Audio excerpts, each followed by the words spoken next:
doing it right now. You can assist. I have just done it. Thank you very much, Andrei. Andrei, please hide your video. And we are ready to start. Good luck.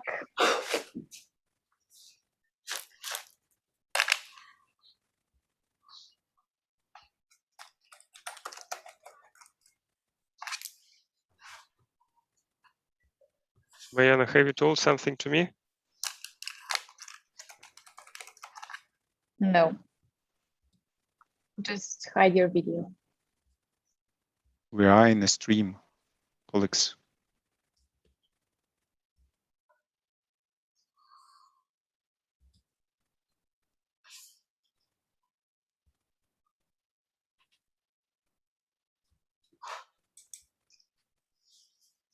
Victor, you don't have to hide yourself.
Hello and welcome everyone to the Future of Education webinar brought to you by SIT Alemira. You will learn about products and capabilities of SIT Alemira is launching today, as well as the longer-term vision for SIT Alemira. My name is Ilya Baymetov. I'm a Chief of Product, and I will be your host today. We have really great speakers today, and I will tell you how online teaching experience for professors and instructors can be simplified and streamlined with better course management and student interaction, and what are the next steps towards advancing your online education. So please meet Sergey Natasin, Senior Vice Dean for Innovation and Global Initiatives at the Wharton School of Business. Patrick Brothers, co-CEO at Hellenic, a global research firm specializing in education, and Ken Koedinger, Professor of Human-Computer Interactions and Psychology at Carnegie Mellon University. So right now I would like to invite Sergey Natasin, Senior Vice Dean for Innovation and Global Initiatives at the Wharton. Sergey lived, taught, and worked with many top companies in US, Europe, and Singapore. He received many awards for teaching classes to MBA and Executive MBA students at Wharton and INSEAD, and he frequently teaches executive education programs. Sergey? Thank you, Ilya. My great pleasure to be here and welcome everyone from sunny city of Philadelphia in the United States. I'm very happy to be here to welcome you at the SIT Alemira event. And in this welcoming talk, I just wanted to talk a little bit about digital transformations that large universities are going through right now, as well as speculate a little bit about what the nearest future is preparing for us. Of course, as a senior vice dean of innovation at Wharton, I'm deeply engaged in all the digital initiatives at the Wharton School, as well as at the University of Pennsylvania, and through also my work with the Bill and Melinda Gates Foundation, I have an opportunity to participate in digitization of higher education experience in the United States in general. Now, the first thing I want to state is kind of the obvious, and probably most of you will agree with me. Innovation does not easily happen in higher education industry. We are terrible with innovation. We are a very old industry. We exist for hundreds of years. Most of the top universities in the world are very old institutions. University of Pennsylvania is the first university in the United States, founded in 1740. There are much older institutions in Europe, and all of us perfected a certain business model for hundreds of years. We bring participants on our campus, we put them in rooms with professors in groups of 10, 30, 100, sometimes 1,000, and we teach them. We teach them face-to-face, we interact with them face-to-face with some small exceptions of homeworks and such.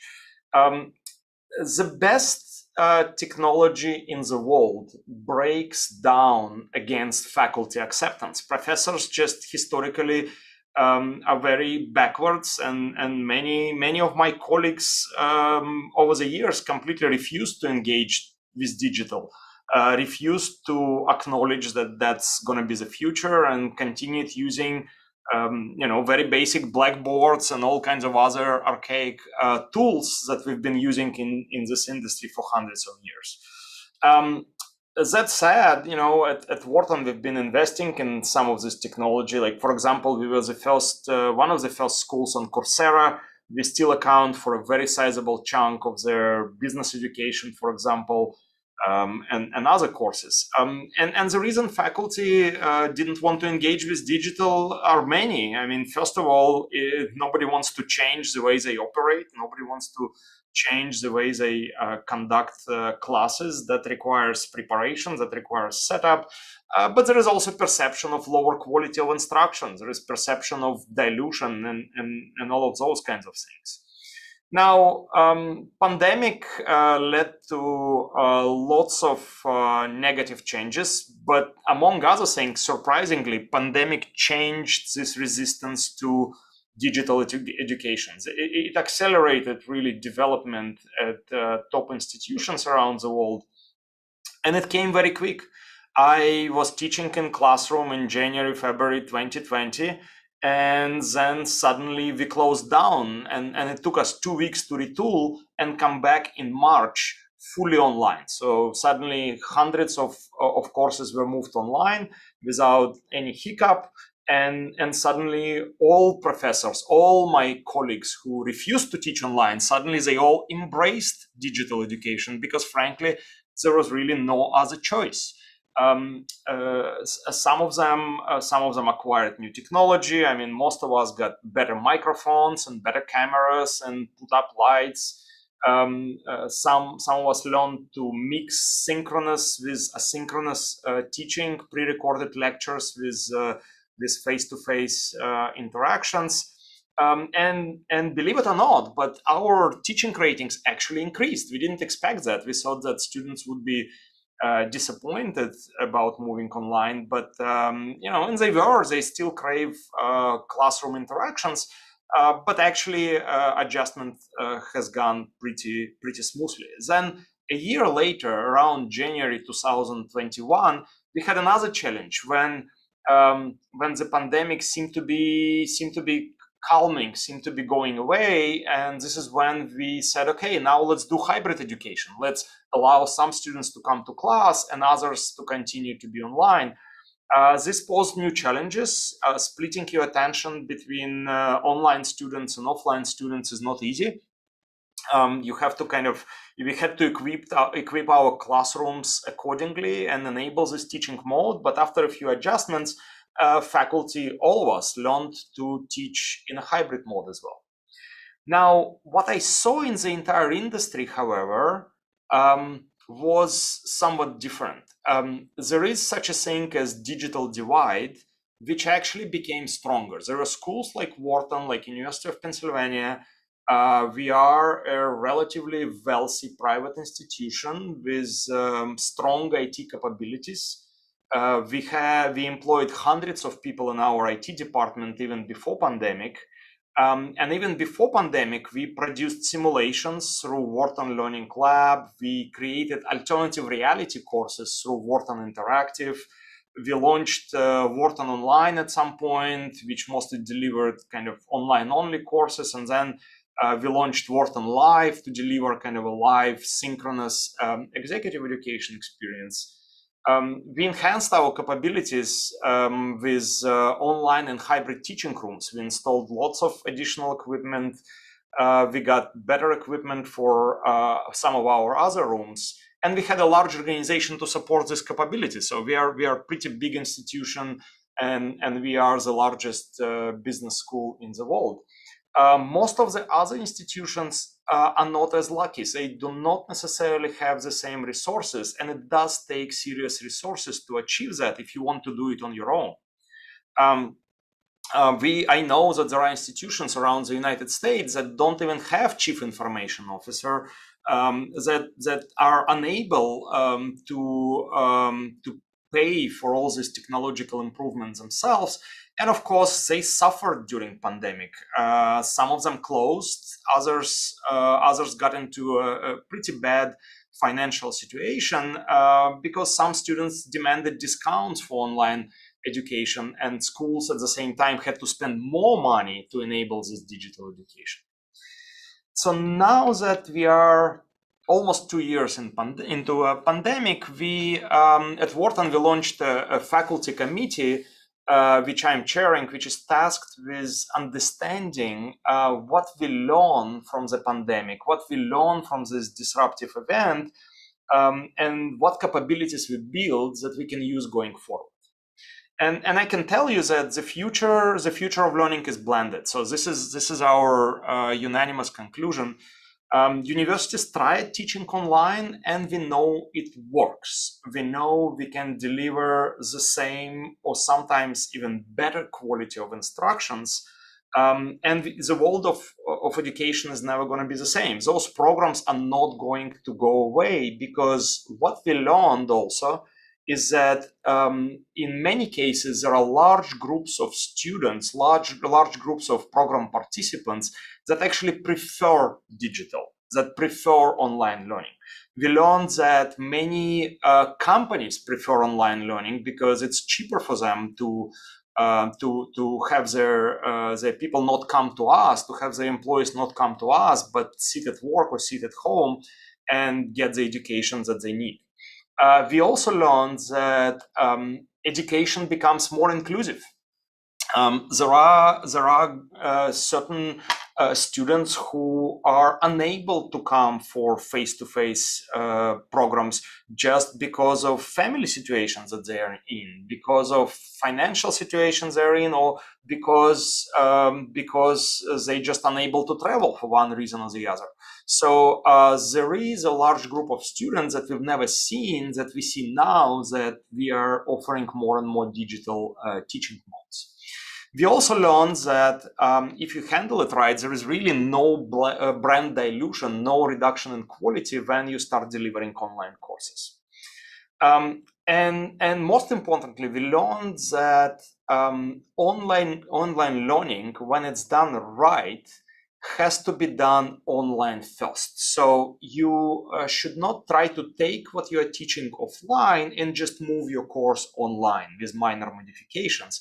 that is a terrible way to go about it. So the real online learning have to be created digital first. It can be active learning. It can be and should be gamified learning.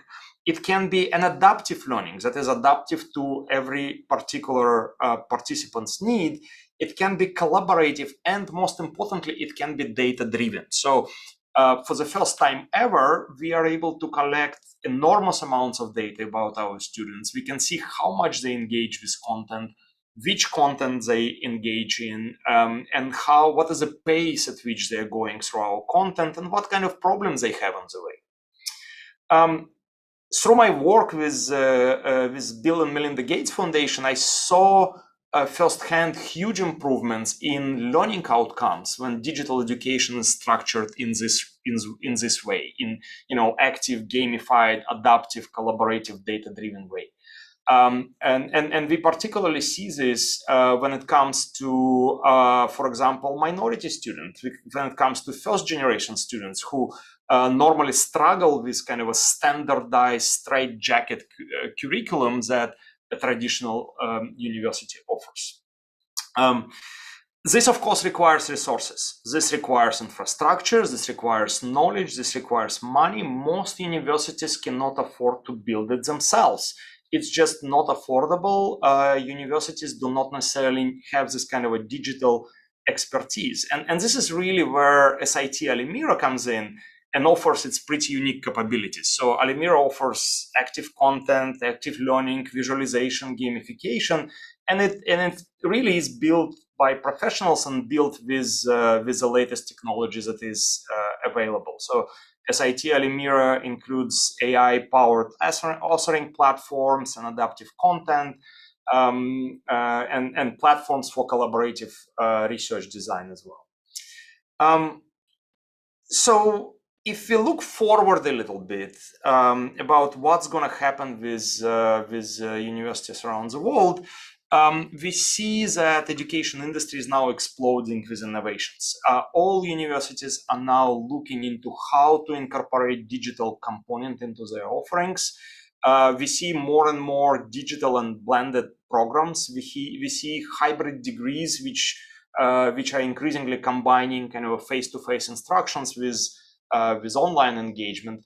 More importantly, we see a fundamental change in the industry, which I would call unbundling. So there's going to be more and more focus on shorter targeted programs and away from long degree programs. And as you can imagine, once you shift from longer degree programs make sense to do face-to-face. You go to a university, you live there on campus for a year or two. Once you move to shorter programs, the digital approach makes much more sense.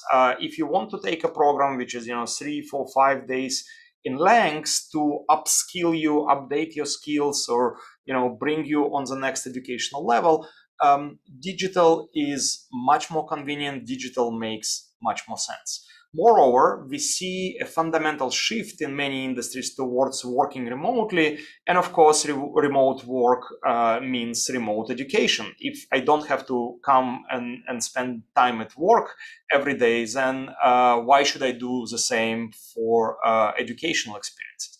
So the future of learning, to me, is pretty unambiguously blended learning which combines the best of both worlds.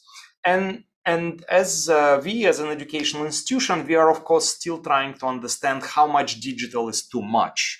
For example, when do people get tired of Zoom? How much of a class can you have on Zoom without leading to lost focus and lost concentration? And which activities can benefit most from online components? Which activities are best done asynchronously? Which activities are best done synchronously? So all of these questions are still pending. Answers to all of these questions are still pending. We are learning more and more as we go. But it is clear that we are on a cusp. We are on the cusp of major changes in our industry, in our pretty old industry. And there will be winners, there will be losers. There will be institutions that embrace technology and unfortunately, there will be those that are left behind. If you look at other industries, this is exactly what happened. You look at the restaurant industry, you look at the retail industry, and when pandemic came, many organizations in those industries said, well, okay, we know how to operate in a face-to-face world. We don't know how to operate in a digital world, so let's wait it out. And some of them couldn't wait it out long enough, and of course, stopped to exist. And then other restaurants and retail companies embraced digital and started selling online, started offering, anything that kind of blends your face-to-face and online delivery of service. And this is the same that is going to happen in the education industry. Of course, it will happen a little bit slower because, again, we are somewhat regulated industry. We are a very backwards industry, which has very strong traditions and a lot of constituencies that preclude kind of implementation of technology very quickly. But as a person who is a professor on one hand and studies business model innovation, and on the other hand, I work with big companies to help them with digital transformation, to help them with business model innovation. I can tell you that if you don't change your business model, if you are an educational organization and you don't change your business model to make it more digital, to go for blended learning, then somebody else will probably come and change it for you. And it's probably going to be your competitor, and it's rarely pretty. It's usually better if you do it yourself from inside rather than someone coming and changing your business model from outside, which is way more painful. So education will be more digital going forward. Education will be blended going forward. We know how to do it. SIT Alemira knows how to do it. And I highly encourage you to participate in our event today and tomorrow and see how SIT Alemira can help you with your educational needs in this completely new digital world. So I'm going to stop here and pass it back on to Ilya. All right, thank you, Sergey. Thank you so much for your insights. And we at SIT Alemira, we also believe that the future of education, the future of higher education specifically, is blended, and it's with a certain amount of purely asynchronous online learning, but blended is, I think, will be the preferred mode for both students and professors, because it just provides higher engagement than the purely asynchronous online. And now I welcome Patrick Brothers, co-CEO at Hellenic, the global market intelligence platform for education. Patrick is a longstanding member of the World Economic Forum and B20 Education Employment Task Force. Patrick is very passionate about transforming the way the world learns. He will tell us about the future scenarios for education, and I really encourage you to listen very closely. Patrick's presentations and Hellenic presentations are usually extremely insightful. So I'm sure you will learn a lot of useful information from this. Thank you so much, Ilya. Thank you for the introduction. And Sergey, that was really wonderful, really fabulous opening remarks and an insight into what we're seeing. I'm going to zoom out a little bit from Sergey's remarks and look at how the future of education and higher education as well might evolve. For those who are not aware, as Ilya mentioned, at HolonIQ, we work with governments, institutions, firms, and investors around the world to help power decisions that really matter. And this is clearly one of those areas that really matters. And as Sergey mentioned, again, is something that we're working through. We haven't necessarily concluded. I thought it was worth just pausing about how significant education is economically around the world.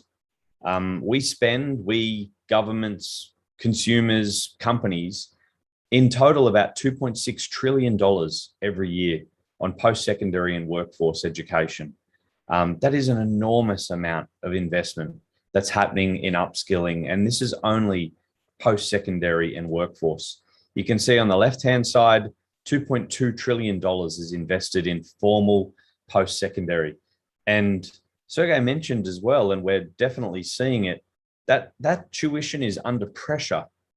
There has been, some scrutiny over the years about the return on investment, definitely in the US market, but all around the world, we've seen tuition inflation much faster than other categories. And many communities around the world, not sure that's right. We're seeing companies investing about $400 billion. This is US dollars, again, around the world, upskilling their staff. Online degrees, and this figure is from 2019, before COVID, was a fledgling but still enormous, $36 billion. And what fascinates me the most is how that compares to the 2.2 trillion invested in, for the 99% of the case, campus-based programs. And as we heard from Sergey, COVID has really flipped all of that on its head. And one of the questions that we're often asking or being asked is, what is the potential for the investment in online degrees to reach, or how will it compare? And how will we even think of this concept of online in a world where perhaps that's not even the right label anymore in a hybrid world? And then finally, and again, I couldn't have planned better remarks for Sergey for the scene setting, but alternative and micro credentials, the unbundling that we're seeing around the world. Again, we'll drill into this a little bit. It's $10 billion economically. It's enormous, but it's very small in comparison to the investment that we're seeing around the world across all of those categories. What are the macro drivers that we're seeing before we jump into these scenarios? Globalization and economic growth is really powering. Countries want to be more competitive. Companies want to be more competitive. And ourselves as workers, we need to be more competitive in a more dynamic and more competitive labor market around the world. Population and participation we'll look at very shortly. Both continue to grow. The future of work is reshaping how we think about post-secondary, and advanced technology, and some of the technologies I hear Ilya talk about in SIT Alemira are really shaping the way we think about the future of learning, and we start to apply the science of learning and behavior as well. From a population perspective, we will have about 2 billion more learners in 2050 than we do today. And that is an enormous amount of growth, even on the last 30 years, which was huge. The concern that we have here is, if the education system we have today is somewhat struggling to deliver the quality and the outcomes and the reach that we would like, how will we do that with 2 billion more learners? You can see here the growth in post-secondary over the last 30 years has been 640 million more learners who have gained a formal post-secondary, for the most part, university credential. And over the next 30 years, that will grow to 970 million. So if you thought the last 30 years was challenging, and think about what we've been through with COVID, we need to find new ways of delivering learning to be able to scale these outcomes and scale this reach. We all know these key trends. It's worth just pausing them before we move into our scenarios. We're seeing increased consumption on mobile by learners. We're seeing demand for personalization. We're seeing disaggregation across the market. Social media is going through, and the social digital environment is changing. We've heard a lot about gamification already. And on the technology side, we're seeing more enablement of mobility. Big data is coming to the fore. Social media is playing a very significant role, even though it's quite challenged through this period reputation-wise, but it's here to stay. Cloud, which has been around for some time, but I think Sergey mentioned it as well. There are many institutions who don't have a CIO yet and who are still using very old on-premises technology. And then finally, the potential of artificial intelligence, robotics, and other advanced technologies. Before we jump in, again, micro and alternative credentials, they're really just a hot topic that everybody's talking about. Behind this slide, it's faded. On the left-hand side in blue is the typical size in credit hours or classes or just plain learning hours of an associate's degree. In green, those light boxes represent a bachelor's degree in the US, about 4,000 to 5,000 learning hours in total. And on the right in red is a master's degree. What we've overlaid onto those is what we're seeing in these micro and alternative credentials. I'm sure everyone heard about, but it's still worth pausing. When Google announced last year that its Google certificates they would treat from a hiring perspective as equivalent to a 4-year degree. And you can see relatively there, those 4 colored blocks, how they compare to the enormity of the 4,000 to 5,000 hours that are required for a bachelor's degree.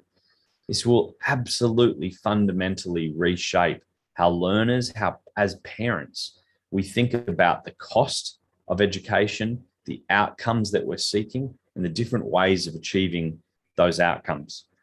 All of the MOOCs, we've seen magnificent innovation from supporting universities as well. Most importantly, in my view, we've seen a range of other models, boot camps, all of these, if they weren't online already, forced online through COVID, and now really, again, as Sergey mentioned, really challenging our traditional perspective on education and how we deliver that.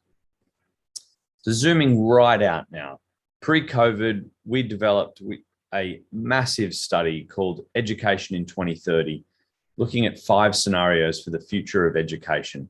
Firstly, we'll look at general education, and then we'll drop into higher ed. Each one of these dots on this screen is either a journal article or a journalist article. It's a thoughtful piece of writing on the future of education. We use natural language processing and machine learning to essentially organically analyze the conversations and the theses that are being mapped out in all of this. And what the technology does is it essentially groups things together that are very similar in how they're talking about the future of education. The artificial intelligence creates this beautiful image, but it's really requires a human to go in and work out what these patterns actually are. Combined with a top-down economic analysis, we found 5 scenarios. They were education as usual, and it's a very self-explanatory label, and that was, we don't think education will change that much at all. Regional rising, which was governments around the world essentially tackling what is a very expensive and high stakes digital transformation, essentially working together, also because they have regional labor markets. Think about regions of the world like Southeast Asia, like Sub-Saharan Africa, Europe, North America is a classic as well. Our third scenario was global giants, and this is where essentially mega organizations, they could be technology giants, but they might be education giants, essentially started to consolidate and build really powerful roles as global giants serving us in the education market.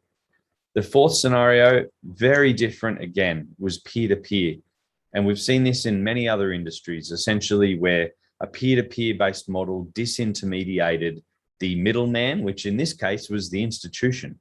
And essentially I sought out and gained my skills from peers who then taught me online, no doubt, remotely for sure, but also credentialed me as part of that peer-to-peer learning market. And then the final scenario was called robo-revolution. It was where we saw artificial intelligence essentially gain 10 years of learning and experience and evolution.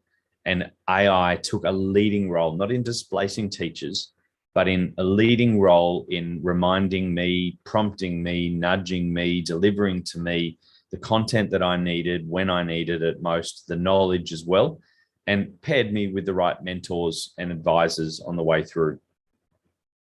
My favorite part of this study was back when we were allowed to travel, traveling the world and in person, surveying thousands and thousands, literally, of executives in the education sector from universities, from schools, all around the world. And we asked them 2 questions. How likely do you think this scenario is? And what is your personal preference as a learner, as a mum or a dad or a grandparent? Where would you personally like to see education in 2030?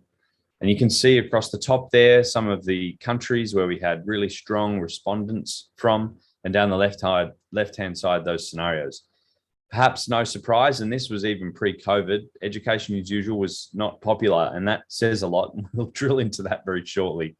Regional rising, there was some strong preferences for regional rising in Europe, even in the US. Global giants was popular in markets such as China, but very, very different in markets like France, where global giants was not thought of well at all. Peer-to-peer was very popular. You can see there as you scan left to right, it was the most popular in total across those markets, and really an antithesis to global giants. For France, you can see, for example, there the kind of cultural overlay of some of those markets. Then finally, robo-revolution, which was actually very popular in terms of a preference for those markets. When we drilled into education as usual, and this is pre-COVID, we looked at this across a number of different roles: entrepreneurs in the education market, services providers enabling the market, investors helping to grow the market, leaders, they could be deans, presidents, chancellors, vice chancellors, school principals, and then finally teachers. On the left-hand side was their preference for education as usual. So only 14% of teachers said that they preferred education as usual, which teachers usually get a really bad name in terms of, and blamed in many respects. We actually find the opposite. Teachers are often the ones leading the charge, definitely in K-12, perhaps not so much in higher education, asking for change.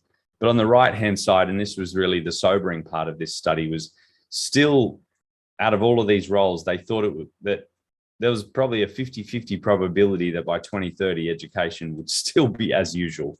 And this was pre-COVID, so no doubt this is different now. But again, a sobering thought that it was least preferred, but still a 50-50 in many people's minds, which kind of winds out my remarks into what this all means for higher education. We've done a much briefer prototype quite recently, post-COVID, with universities around the world thinking about what are the different scenarios for higher education for universities specifically. And some of what came out of that on the left-hand side, scenario one we call education state, was essentially what we're seeing in some parts of the world. The US would be one example where the government is really deciding to invest a lot of money, sometimes to relieve debt.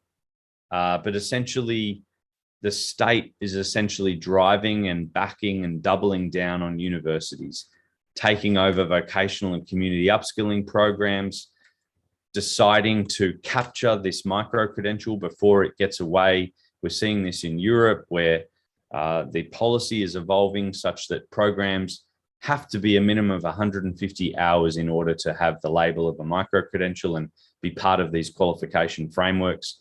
We're seeing income contingent loans in countries where they don't already exist, state-funded crediting, and technology really playing an enabling role. The second scenario that we're seeing play out in some markets we call practicum pivot, which is where universities are being forced to really bifurcate their research role and their education role, really separate those, and the education side to be invested in quite aggressively as well. We're seeing that thought process that Sergey talked about, which is fundamentally rethinking the size of these credentials. For it not to be a surprise to only spend 3 months at university after school, perhaps 2 years maximum, before heading to an employer and being part of an immersive internship or apprenticeship, and really going to university for the foundational skills and thinking and processes before getting to work much faster than we do today, and then perhaps coming back again for top-ups. And so if I was studying at Wharton, I would revisit regularly to top up on those programs. I wouldn't just wait 10 years or so in my professional career before then taking a couple of years off to complete a master's program as well. The final one we see is called learning market, which is really where the private sector and deregulation of higher education starts to accelerate, where as consumers, we decide that we want choices. And I think in this scenario of the Google certificates, for example, where I think many consumers and many parents faced with either 4 months and a $400 program versus 4 years and a very large investment in that program, would probably choose the former, especially from an education provider who has very significant hiring credentials in the market and cash with learners as well. We would see income sharing agreements come out as more, and essentially a deregulation is the way in my mind that I think about it. Essentially learning becoming more of a market and less captured by incumbents, as innovators might label higher education institutions. And I heard some remarks from Sergey in that respect of being very careful as of a higher education institution of leading innovation rather than being a victim of it and trying to catch up later. I'm going to close out very quickly with our higher education digital capability framework.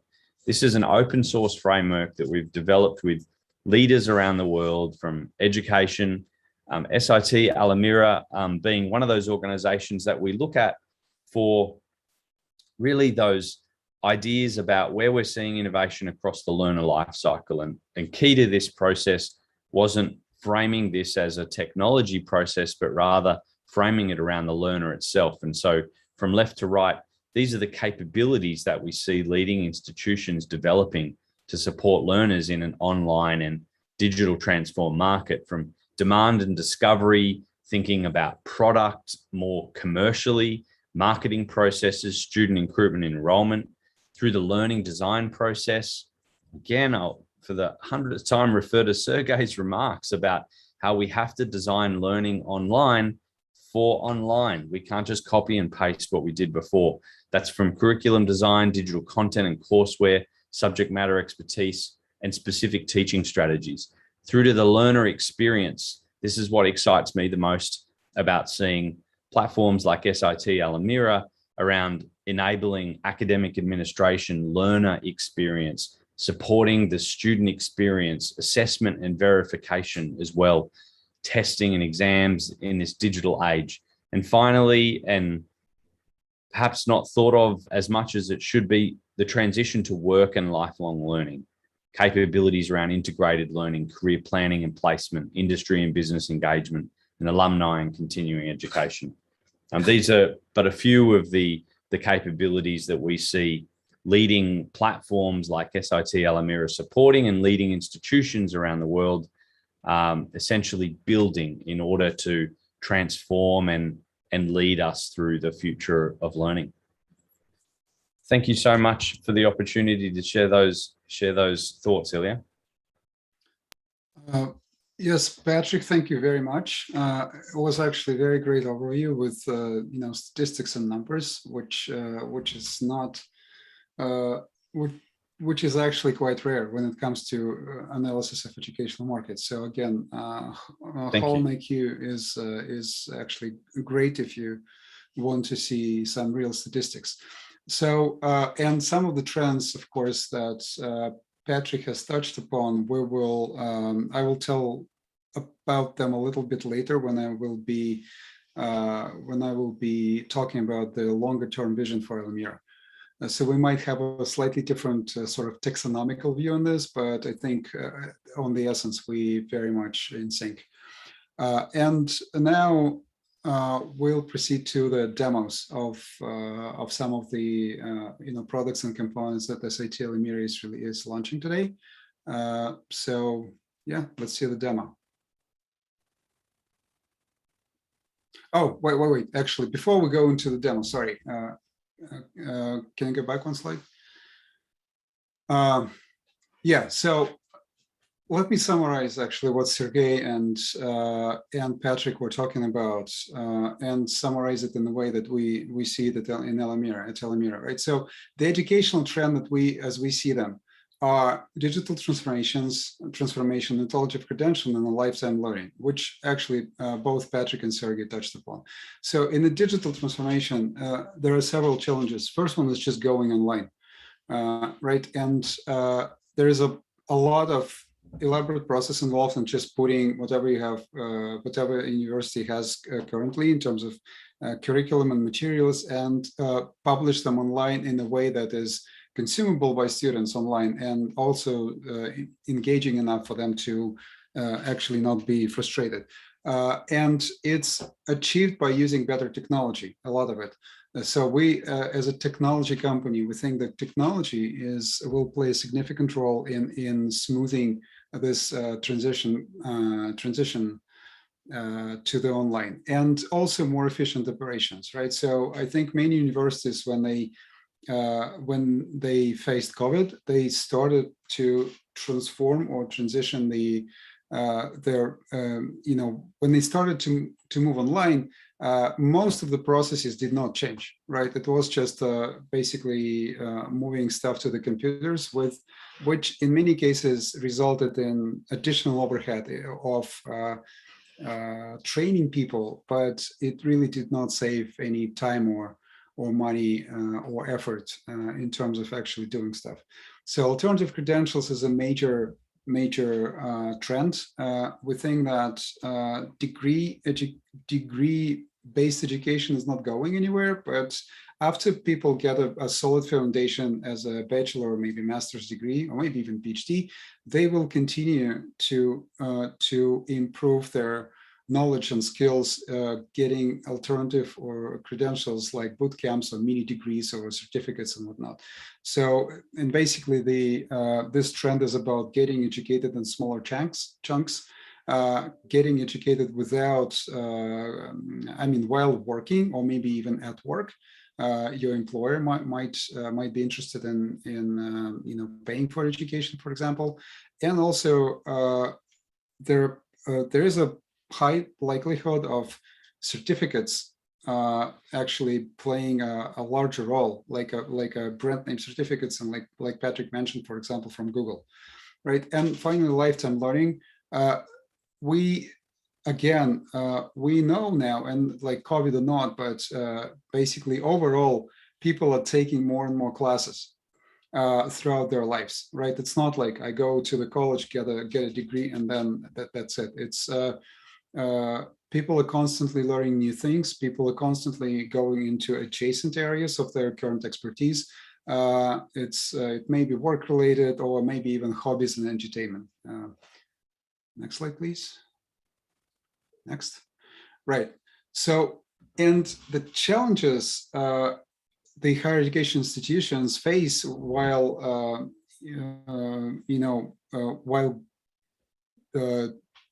doing the digital transformation, or generally in the current time, is first of all is the content, right? So there's a lot of content that needs to be either converted, existing content that needs to be converted to an online form, or a lot of content needs to be built. And again, as Patrick and Sergey actually emphasized, that you cannot just put a textbook online, or you cannot just record your webinar or Zoom session, right? It's not what will keep students engaged. And there's another challenge of updating content. So basically, when you created this content, you recorded, a lecture in the studio or whatever, it actually has to be updatable, which is another challenge. Engagement is a very major problem with online education, as probably all of you know. Online lectures are very boring. Communication between people becomes less frequent, which in turn leads to lower engagement, which correlates very closely to the kind of peer-to-peer, for example, education, when people stay in touch and it helps in engagement. And collaboration is more difficult. Again, it's one of the most important things when students go to campus, right, is for them to just talk to each other, hang out, and discuss things and whatnot. So this stuff all becomes more difficult online. And finally, operations. it's operations of it's very costly. Integration of all the systems and very costly. Most processes are manual. I mean, the information may be stored in the computer, but still the entire process of dealing with university system, like entering information in it and processing, is essentially almost the same as it was with papers. And systems are not very proactive, so they don't tend to. They enable you to do stuff on the computer, like I said, but they don't actually try to be anticipative and predictive and do some obvious stuff for you. Okay, next slide, please. So the solutions SIT Alemira offers is on the content side, right? So we're working on a very interesting product called Active Avatar, and essentially what it is that if you're a professor and you want to record your own lecture, instead of getting a studio with lights and expensive equipment and a production team, you basically type the text of your lecture into the computer, so to speak. You provide some sync points with the media, and we produce a lecture that is your own avatar speaking in your own voice, but it's all sort of AI generated, right? So basically, it's a deep fake of yourself, and by our estimations, it can cut the time and the cost of producing video lectures recordings by at least by a factor of 10, but probably 20. It can cut it by 20, 30. I mean, make it less expensive and less time consuming, 20, 30 times less. And also it makes it perfectly updatable, right? So in order to fix a mistake or maybe change the sentence or whatever, you just need to retype the text. So that's a product that we will release in the next few months, and just stay tuned.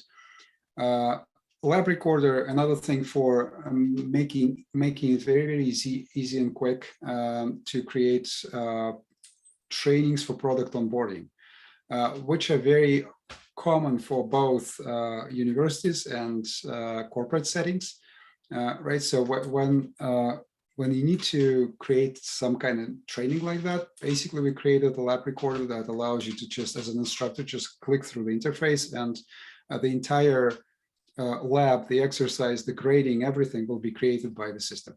Interactive model is another technology that we use a lot in our courses, and if you go to alemira.com website, we have examples of them there.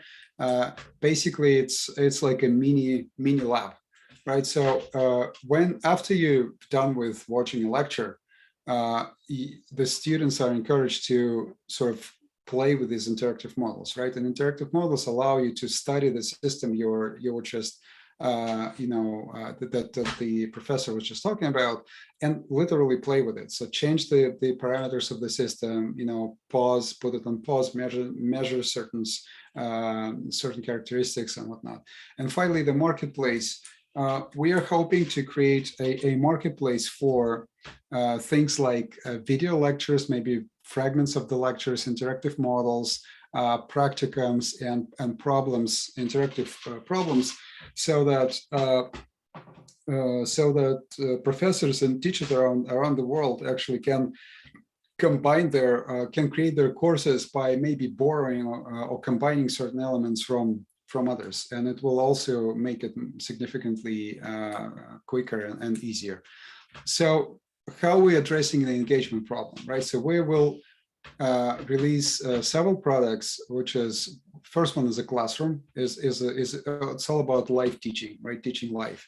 And it will include emotion tracking or engagement tracking. Basically, we will try to assess the engagement level of the audience by essentially looking at their faces, and we think it's a very valuable feedback, both just in time for the lecturer, or to analyze it offline after the fact. Practicum and labs. So we think that again, back to active learning paradigm, right? We think that especially when studying online, especially asynchronously, you need to be able to do things on the computer. So you need to create a very sort of integrated and engaging environment for students to do their exercises and homework. And to help them with that, we will implement an intelligent tutor. There is a class of systems called ITS, Intelligent Tutoring Systems, which were mostly a domain of the cognitive research, but we are bringing them into production. And the purpose of the system is to give the student a real-time feedback about how they're doing and how they can improve, right? So it's essentially providing you with like an experienced TA that is just standing, that is just looking over your shoulder what you're doing and giving you like a valuable advice. Finally, the product for conducting meetings, we want to create a really product that will be really easy to use and will allow to quickly organize conferences, seminars, and these kind of academic events online. And finally, campus and communities. So these are the products that will implement like a social network paradigm for university campuses. So that, and they will be, going to previous slide, proactive, meaning that if you're a student, for example, at a certain university, right, and you are part of this social network of your university, this campus system will try to increase your engagement with your fellow students and faculty by offering you to go to certain events, to meet certain people, to engage with certain projects, so that all based on your interest and activities that we know the student is doing, right? So we will basically trying to sort of compensate for the lack of campus experience, where students just sort of bump into each other or bump into faculty, into interesting places, interesting projects. We will try to recreate this online. And finally, operations. Which speaks to the cost, right? So we will implement very widely in the system automated grading for homework, for exercises, even for papers, which should significantly reduce the requirements for TAs. The systems will be almost instantly deployable and provide seamless integration between all the components, and we will basically cover the entire stack of systems that the university requires, like admission, LMS, SIS, European, and all that. Next slide, please. And now we go into the demos. So the demos you're going to see are just the first step in this longer term vision. Yeah, like I said, it's the first step. So let's see what we have. Today, we'd like to show you a set of demonstrations on how students, teachers, and other faculty members can use the SIT Alemira platform. Let's start with the student scenario. Here you see our sign-in page. And here you can see the student dashboard with the list of activities, calendar, and courses.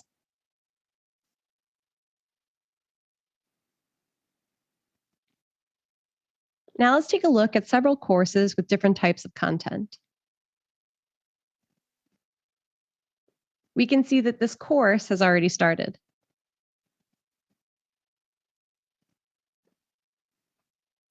We can see here text, as well as an example of an interactive model. A model you can play with to better understand the topic.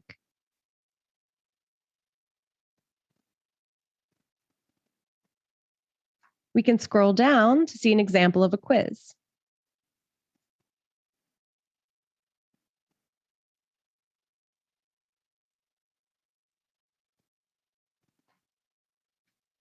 Including multiple choice questions. Now let's take a look at another course, Python Fundamentals.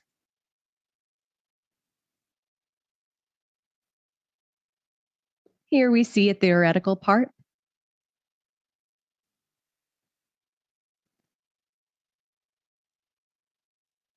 And at the bottom, we see a link to a practical exercise. Here we see an example of a basic coding exercise with step-by-step instructions on the left side. A student can write a code and then check to see if the code is correct.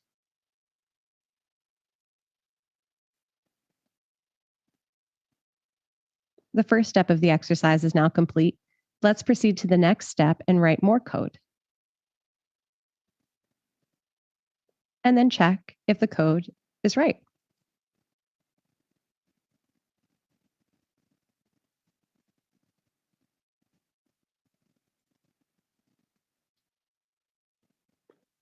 This exercise is complete. Let's continue with the course. We see another theoretical part.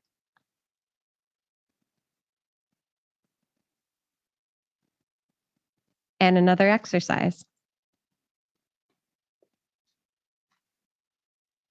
Here we can see another exercise type, but without step-by-step instructions. We can write the code and then run the tests.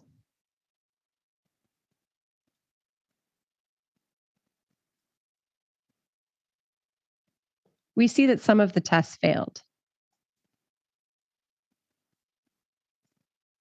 If we don't know how to fix them, we can request help from other students in the group or from the instructor. So here I request help. Let's ask other students first.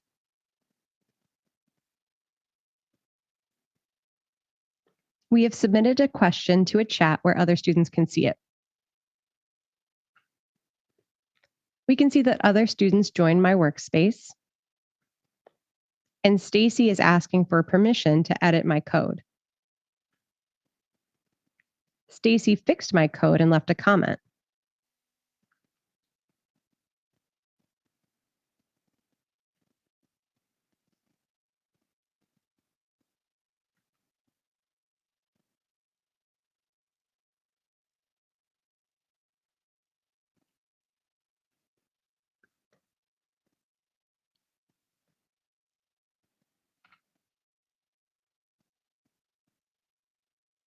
Now let's ask an instructor for help with other areas in the test.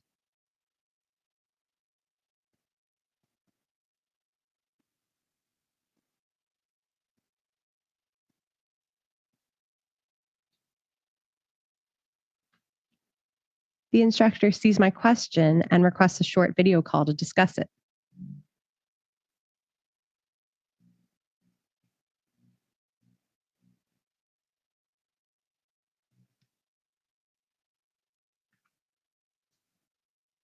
Now let's take a look at one more example of the course content.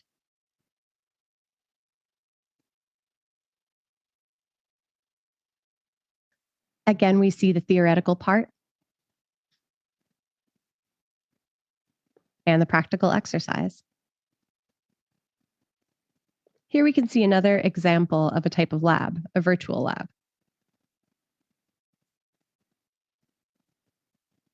On the right side, we see instructions. On the left side, there is a remote desktop session to our virtual environment. Let's do the lab.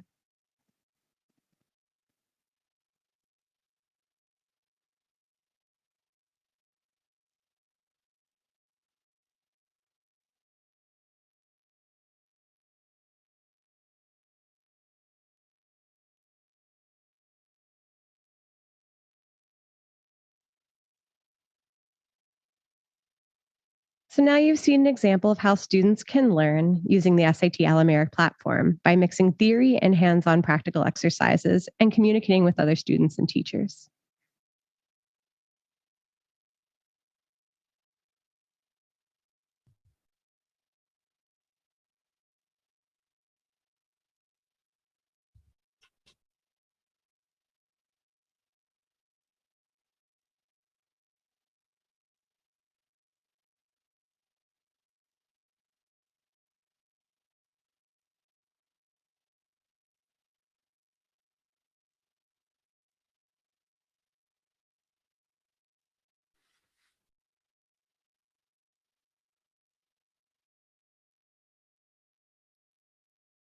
Today, we'd like to show you a set of demonstrations on how students, teachers, and other faculty members can use the SIT Alemira platform. Let's start with the student scenario. Here you see our sign-in page. And here you can see the student dashboard with the list of activities, calendar, and courses.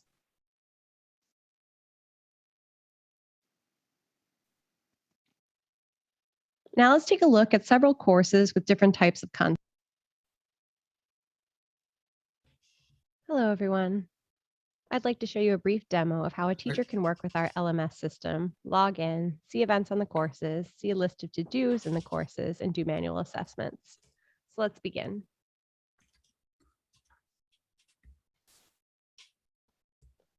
We'll open up our authorization page, fill in our login credentials, our email, and our password. If you don't have an account, a new account can be created by clicking on the Create an Account link. If you've forgotten your password, Forgot Password will forward you to the password restoration page. Click on Sign In and you will be taken to your teacher homepage. Once forwarded to your homepage, it shows links to Catalog, where all available content of your educational institution is located, Chat, which opens up your Messages hub, notifications, and where all important notifications for your courses are shown.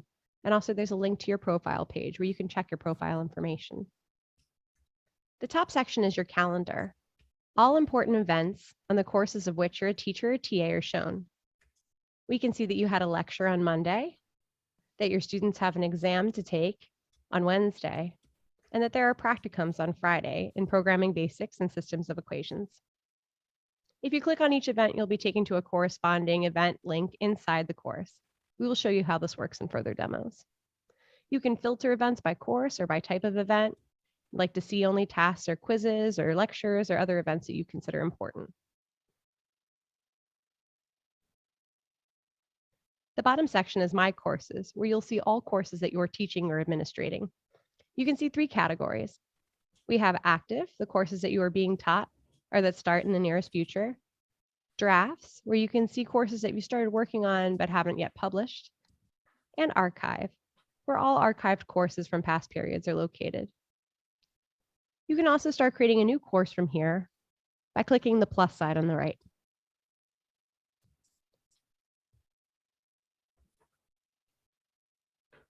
Every course listed has an indicated start and finish date. You can filter your courses by alphabet, course start and finish date, program, or leave visible only the courses you've added to your favorites.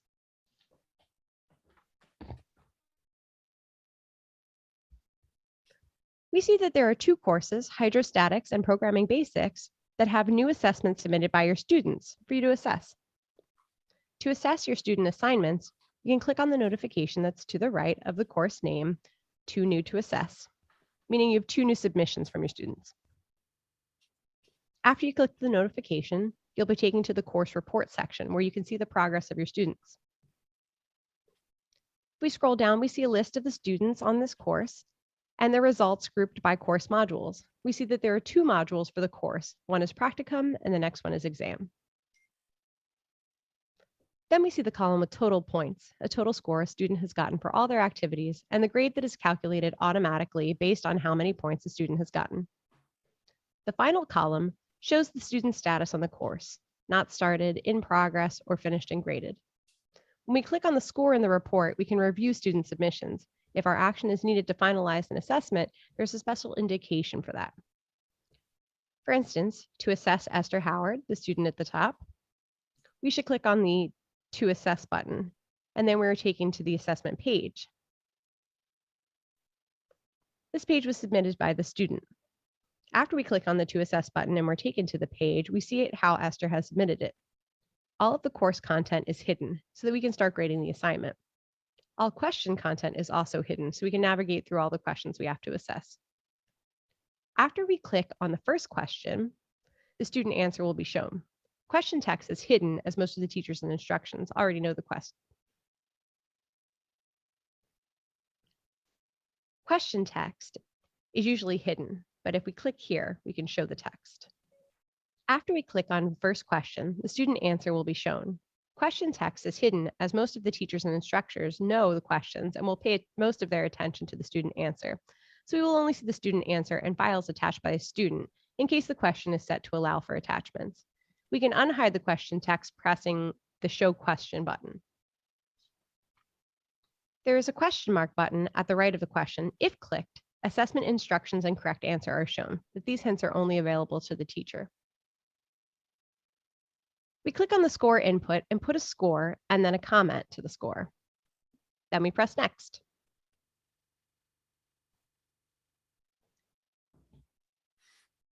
Next opens the next question. Already scored questions show the assigned score next to its header, and the box with its contents is minimized.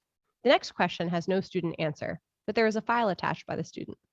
Sometimes it's better to ask students to attach files with answers when the answer might be very long or has, for example, formulas or other special symbols, so that taking a picture of the written answer is easier than typing everything into the text box. An attached file can be reviewed by this teacher or the instructor and scored. Teachers can also attach a file as a comment for, when example, they want to make marks on the file that they've received from the student, or they want to send the corrected answer with explanations. So we can score their answer, and we can also attach our own files. When we attach several files, they can be sorted by a drag and drop so that the student understands the correct sequence of these files.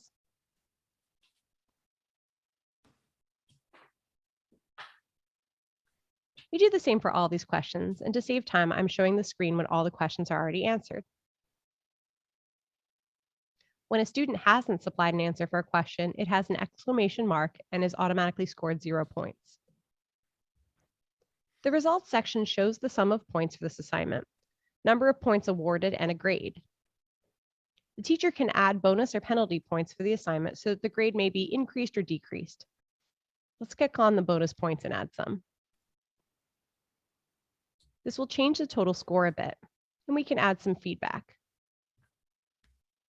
The score will be colored into 3 different colors: green for excellent, yellow for good, or red for insufficient. Once we have scored the assessment, we must publish our grades and feedback so that it becomes visible to the student. So we'll press this button, and you'll see that it's been successfully set. We can also change the settings so no grading results are visible to students until a specific date to decrease cheating so that students won't be able to share correct answers with one another. This should be done when we create the assignment. To go back to the report, we have to press the back button at the top of the page. The report now has a new grade for Howard, and the state of the course has changed to finished. Let's press back. We can either continue assessments or go back to the home page. So we went back to the home page by pressing back again, and we can see that the number of new assessments for hydrostatics course is now only 1. Now we'll continue with assessment of the Programming Basics course. Let's click on the 6 new to assess, and we are taken to the report on the Programming Basics course. Here we may assess John Doe. We can click to assess against his name in the report, and we're taken to his C lab. We look at the code, click on it, and then we go to the comments section where we can do some commenting so that the student can see our comments. Our comment will become visible to the student, and then we can ask them to rework the exercise considering our comment by pressing the Send for Rework button. Let's press it. Our comment is sent to the student, and another attempt in writing a correct piece of code is given. Later, when the mistake is corrected, students will send us a fixed variant, and we will be able to see all comments sent and that the submission was done twice. Let's press back to go back to the report. We go back to the report section. John is still unassessed for his practicum and has to correct his mistake and resubmit his work to be assessed again. And let's go back to our home page. So we see that there are still 5 other assessments to be done for the programming course. Thank you.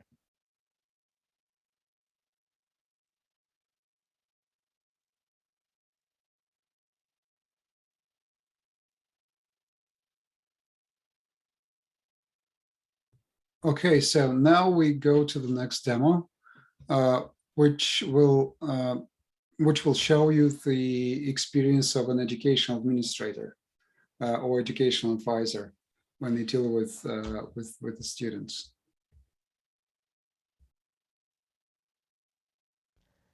Hello, everyone. Thanks for joining. In this demo, we will demonstrate how Alemira Student Management helps academic advisors conduct a degree audit using the Intelligent Tutor. Let's consider the following scenario. Alexander Jefferson, a student enrolled in the program Master in Computer Science, turns to his academic advisor, John Mulder, to get advice on which courses he should enroll in to successfully complete his studies. To make recommendations, the academic advisor goes to the student's profile and opens the Degree Audit tab. On the screen, the academic advisor sees the student's overall progress and the number of credits the student needs to earn to successfully complete his educational program. It is possible to see details for the core and optional courses. We'll scroll down and let's see details for the core courses. On the screen, the academic advisor can see all required information about core courses: max credits, number of earned credits, grades, which courses are passed, which are scheduled. Also, we can see that the color of the button Add Course was changed and the message Intelligent Tutor Recommends appeared. This is the Intelligent Tutor, which gives recommendations to the academic advisor on which courses the student should be enrolled, considering specialization, current academic performance, current course progress, and other factors. Let's see which courses are recommended by the Intelligent Tutor.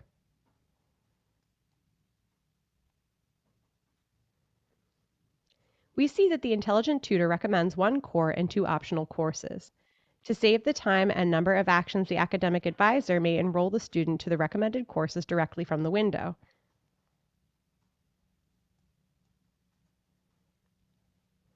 We get the notification that the student was enrolled in selected courses.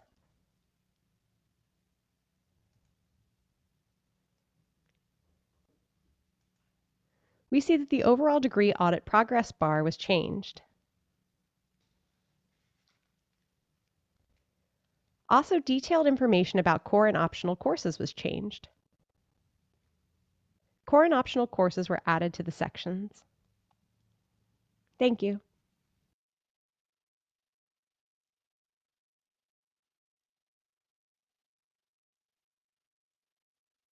All right, and now we go into the demo that illustrates the ERP part of the system.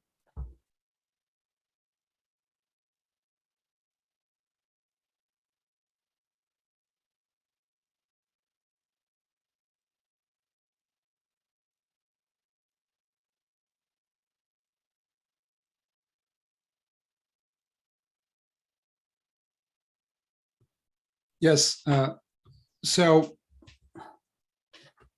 this is the demo that shows you how the provost of a university that is using Alemira will see will use the ERP part of the system.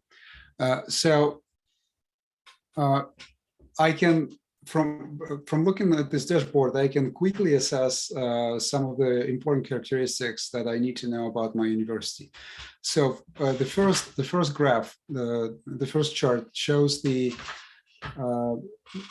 number of students invoiced per month, and you can see that the number of invoices that we send out is actually uneven, right? So there is some seasonality there. There are some peaks, there are some lows, and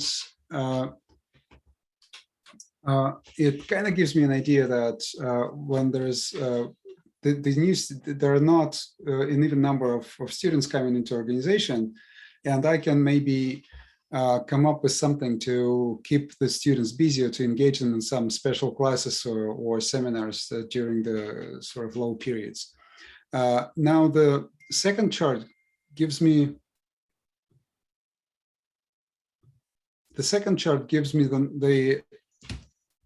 the number of invoices issued per month.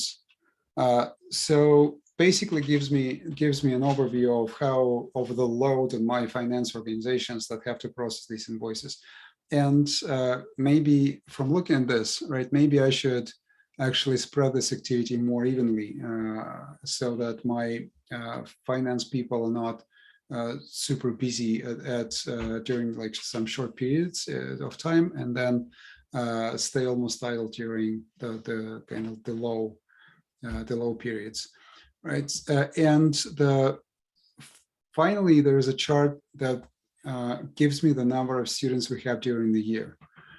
And as you can see in my hypothetical university, the number of students enrolled is decreasing. So I obviously need to do something about it. I need to maybe start some marketing campaigns or do something to recruit more students and to increase the enrollment, right? And now the next chart shows me teacher utilization, so how busy my teachers are during the year. And you can see very clearly that, again, it's a very seasonal kind of load. So the months of November, December, and January are super busy, and actually December, January, and February are super busy, and then the other months are sort of much less intense. The reason is that if we were in Singapore, for example, March is the month of where students take exams in the beginning of March. So this basically is preceded by a intense preparation for the tests, for the exams. And if I want to know who are the teachers that do the most work, or generally how the teaching load is distributed among the teachers, the next chart shows me that information, and I can clearly see that the Professor Tai Kliu Day is the most performing, or is the busiest teacher in my faculty. And I can also see that actually 70% of my academic load is covered by just 10 people, 10 teachers, right? And I have like about 100 on the payroll, and they're all of them collectively are doing just 30%, which probably tells me that I should sort of re-examine teachers and the subjects they teach and how the load is distributed again among them, right? And the final graph shows me how the load is distributed between the teachers, and also how it is distributed between the campuses that I have. So I have different campuses, right? And these are, if you guys have been to Singapore, you might recognize some of these places.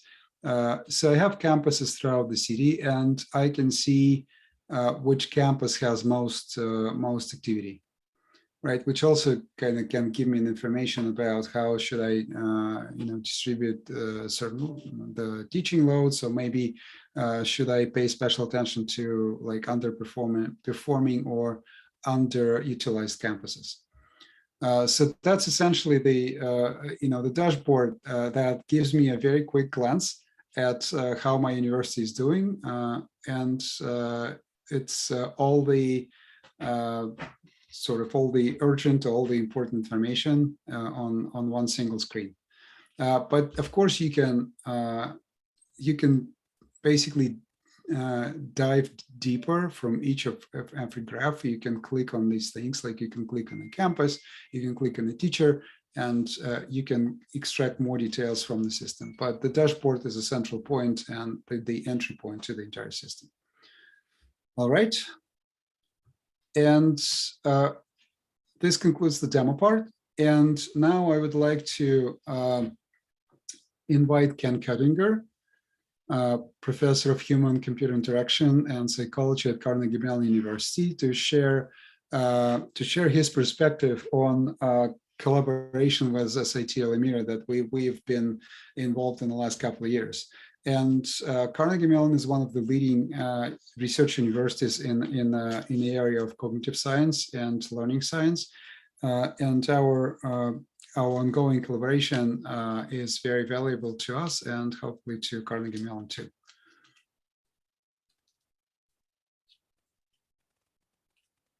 Ken. All right.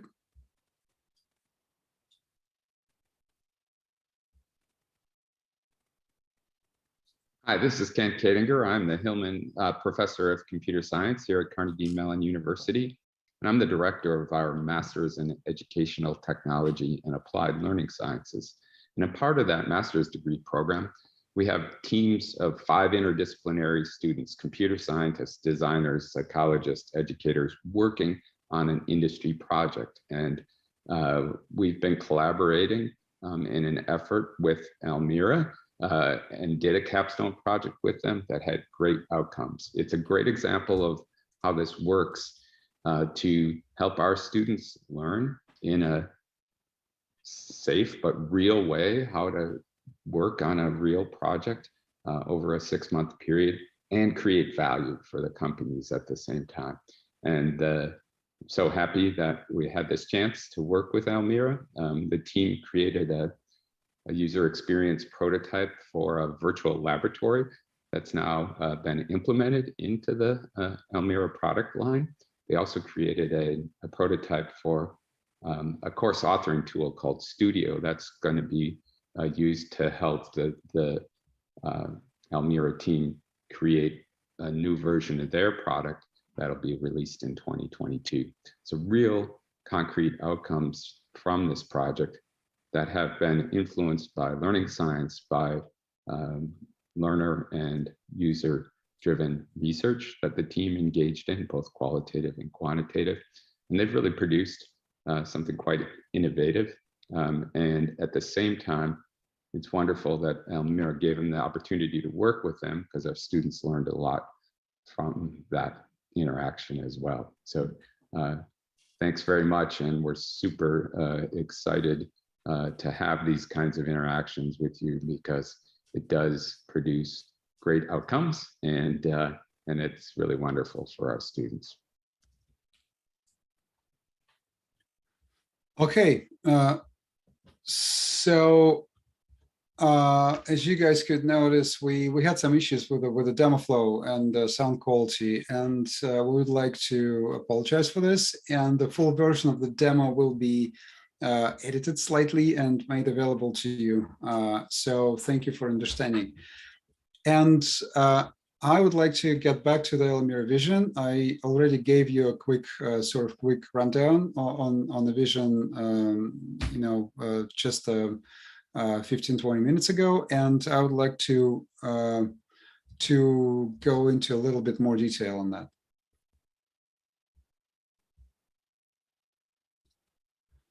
Right. So as we already sort of discussed and stated, Alemira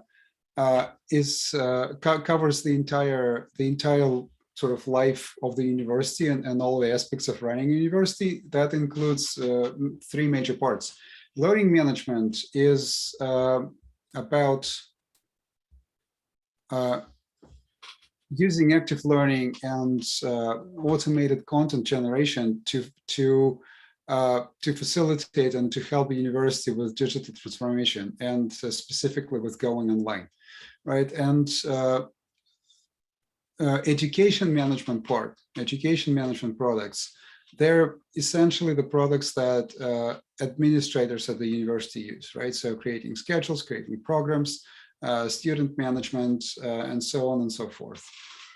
And science management, research is one of the, or science is one of the parts, or one of the major parts of what the university does, especially if it's a research university. And we think that we can help to manage these scientific and research processes better, specifically when it comes to improving engagement and collaboration between between the scientists, and specifically in the area of organizing events and conferences. And also we will integrate our science management product will be integrated with another product that SAT is building called Rolos. It's a research platform for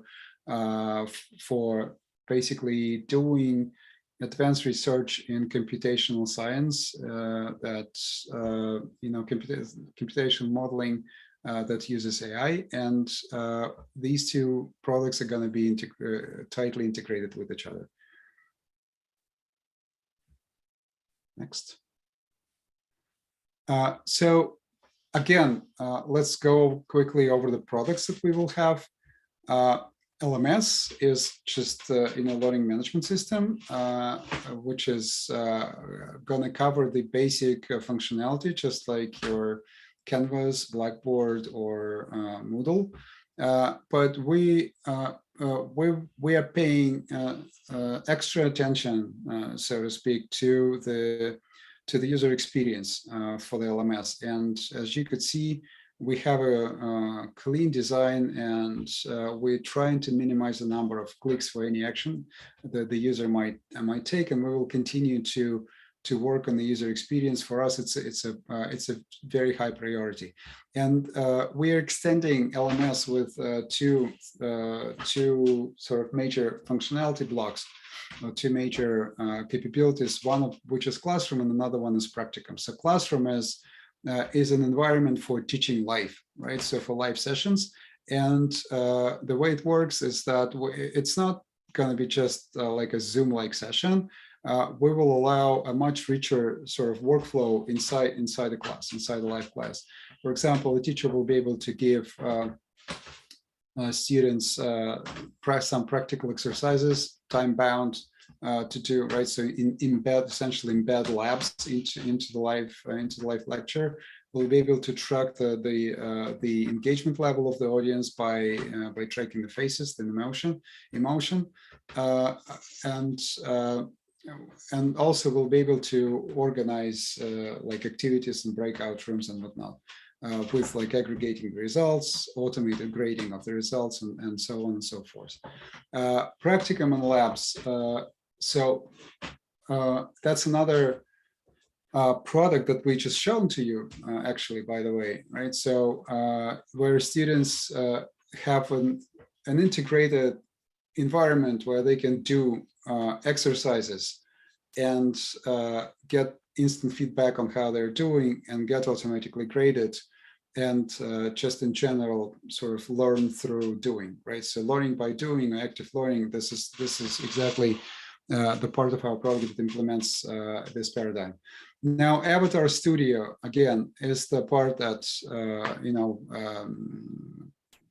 it's essentially a deep fake of a teacher, right? Marketplace, again, is the place where teachers and professors and TAs can share components of their courses, can share their materials and use them and build courses, build their own courses, maybe using somebody else's material. Education, again, Campus and Portal is the sort of the environment, the online environment that follows the social network paradigm, which will try to proactively proactively match students and faculties and interesting projects, right? So our goal is to fully utilize students' potential and to make their educational journey in the university more exciting and more interesting. So we will try to actively match them to the faculty and the projects that follow their interests. Student information system in ERP, it kind of sounds very benign, but again, we know that currently these systems are very hard to use and are very costly to implement, right? And that's the focus of our work. We're trying to make them extremely easy to use, seamlessly integrated, require sort of zero deployment, and also we're trying to make them proactive as much as we can. So basically, we're just trying to significantly reduce the number of manual operations administrators need to do in these systems.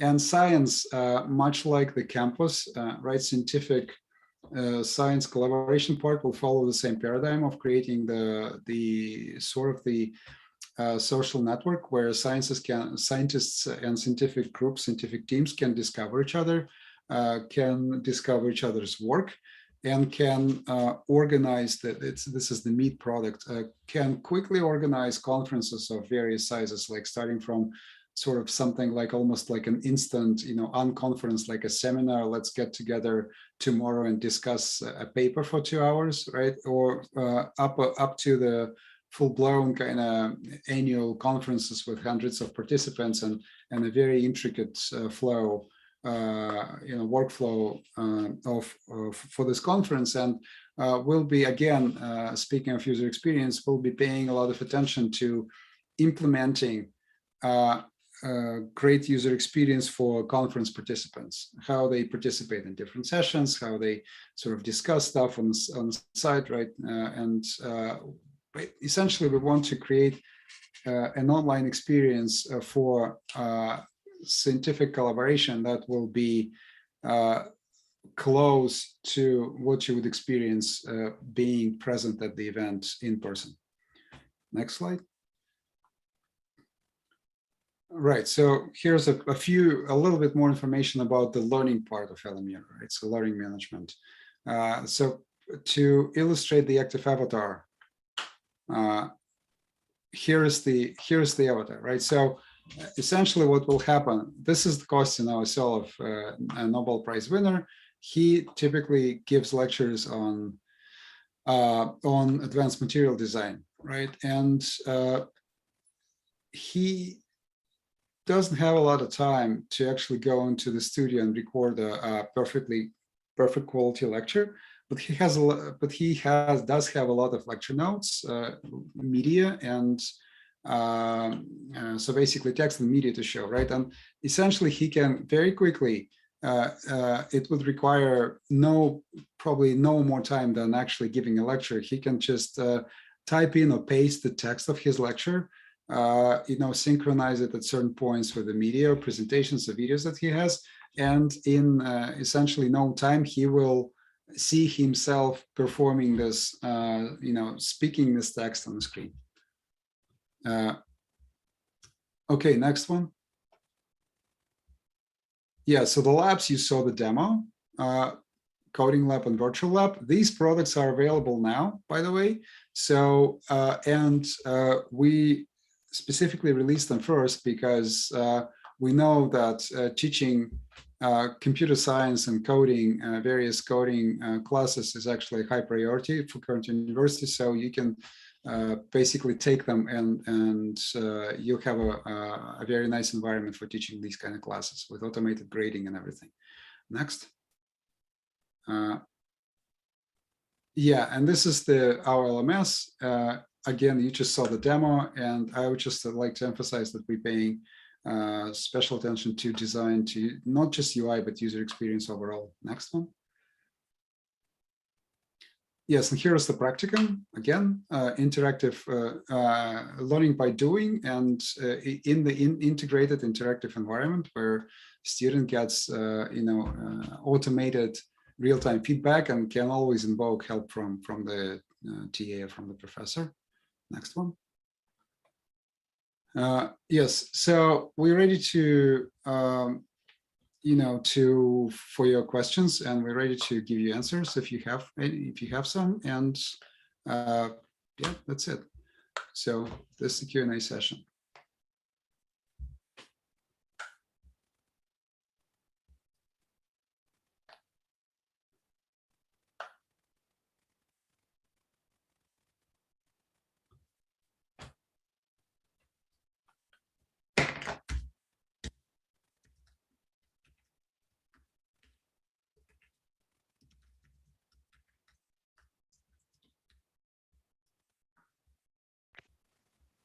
Yeah, I think the questions are in the chat. Huh?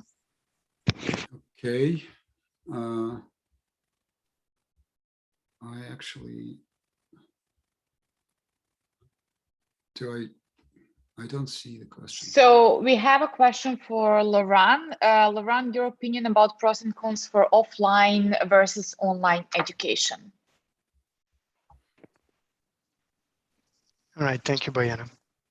But I think it was really interesting to listen to Sergey earlier sharing a little bit about what Wharton has done to basically create adaptive, active, collaborative, and data-driven experience. And I think he mentioned something which is very important, which is that when it comes to online learning, online has to come first.